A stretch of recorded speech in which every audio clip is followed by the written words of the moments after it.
So we made Jack with 1.5-inch PVC. Southern California gets really, really windy in October, so we needed something really thick and stout that wouldn't make him tumble over during a big breeze. If you're going to have him inside, you can definitely use something smaller. It would probably look a little better since he has such small, skinny, spindly legs and arms.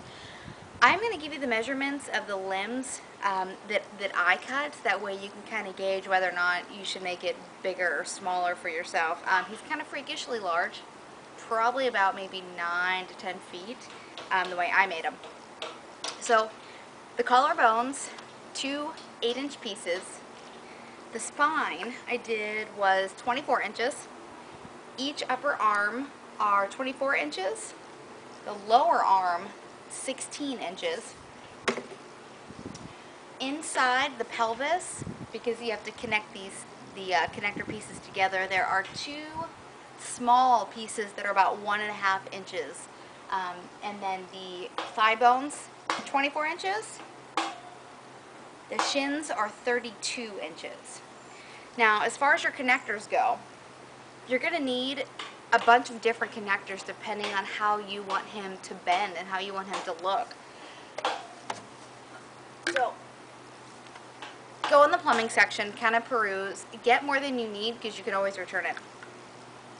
Get some 90 degrees, which is what you're going to use for your hips, and then also get some 45s. I use these for the knees, and I'm going to kind of make them walking a little bit, but then you can also function your elbows how you want them, if you want them completely straight or if you want them opened a little bit, and then you can always turn them out too. So play around with them a little bit, and then you can always change them up. Originally, we were going to glue all the pieces together, but this has a 30-second set time, which gives you absolutely no room for error, which I make a lot of. So instead, we pre-drilled and just put a screw in each joint. That way, if we need to tweak him and move him a little bit, we just take the screw out and put another one in. Also, since the neck is 3/4 inch PVC, you're going to need to get an adapter. You're going to need to get an adapter. They make all these kind of little things that you can put into each other there, so depending on what size you need, I can pop his neck right in there. Other than your 45s and 90s and your connector pieces, you're also going to need a 4-way T for his neck and his shoulders, and then you're also going to need a 3-way T for his hips going into his spine. So to anchor him in the ground, we actually just have 2 pieces of PVC.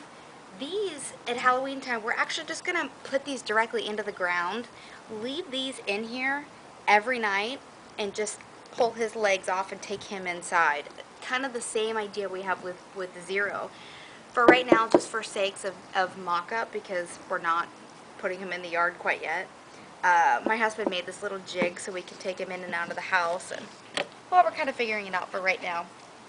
So that way, like I said, they'll just be in the yard, and then we can put him back together. Now we're going to show you how we did the top of him.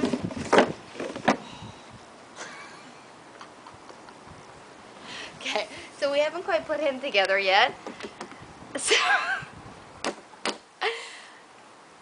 I'm not going to attach the spine to his pelvis because I'm going to take him in 2 pieces every night, so I'm not carrying this 10-foot structure into my house every night. We're going to put him together now.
Now that we have his body done, we need to start clothing him.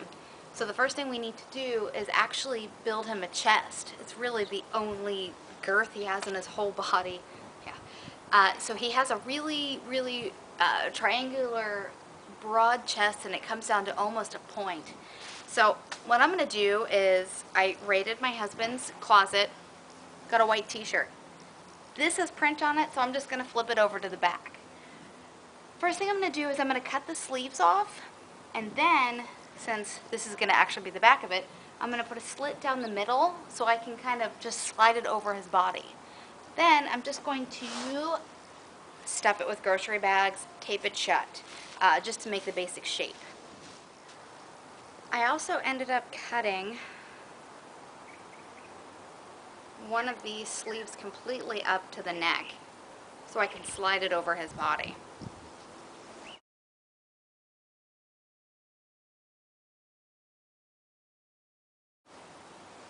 So then I could just tape it shut over here.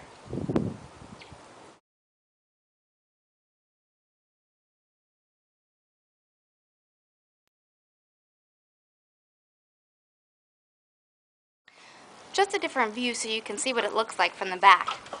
We have that split open, and I'm going to start shoving grocery bags in there now. You do want to be careful with bags that have a lot of print, like Target bags, because it'll probably show through the t-shirt. So I'm still going to use them because I have a ton of them. I'm just going to kind of roll that print on the inside, try to avoid it showing too much.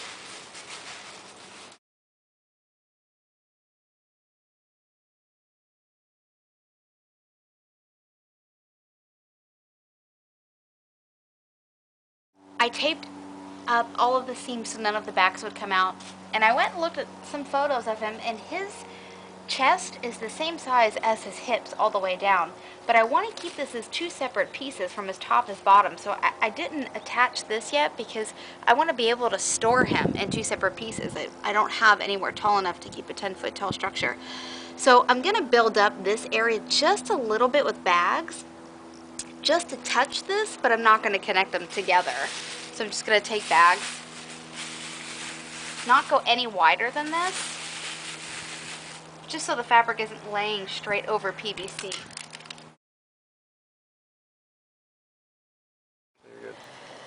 Okay, so I think we have him built up enough. Take him in the house, and we're going to start laying his clothes out.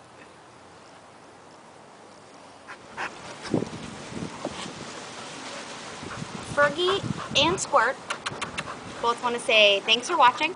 If you want to learn how to make the rest of Jack, some more Nightmare Before Christmas props, as well as other Halloween shenanigans, make sure you subscribe.